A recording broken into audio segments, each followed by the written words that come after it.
Okay, well, hello, and I'd like to thank you for your time. Anytime. So, would you please tell us about yourself? My name is Heather Cigeroglu. The students call me Mrs. C or Mrs. G because my name is not at all phonetically correct. I come to teaching this particular position. My background is in art therapy and clinical child psychology. And I had a minor in fine arts, and then I decided that I fell in love really with art education.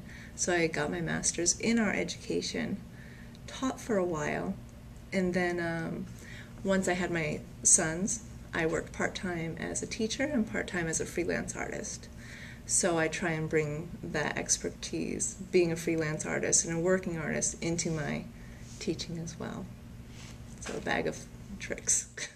I know that you've taught other places before you came to Salem, teaching here at the Art Academy. How does teaching here at the Academy differ from a more standard classroom?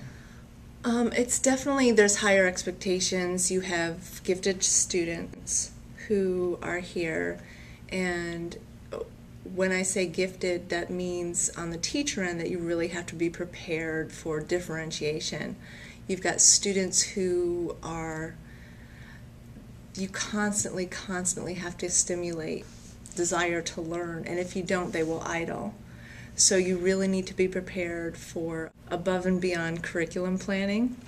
Also, there's higher expectations in terms of doing a lot of clerical stuff like coordinating master classes with different artists, a collaboration within a fine arts department because we all work together as a group, working with these kids that are so talented and trying to constantly keep them stimulated and energized and engaged. It's a challenge, but it's a wonderful challenge. So do you have any advice to future teachers or people that are in school now looking at it? Make sure that when you do go into teaching, that you go into it for the right reasons. Make sure that you're in it to make a difference in a child's life. If you are in it for the schedule, if you are in it for the pay, if you're in it just to have the same schedule as your child's, you will be miserable. And it doesn't work because you will always be working overtime and you will never be compensated for what you really do. So it doesn't work out if you are a good teacher. There is a difference between a good teacher and an okay teacher.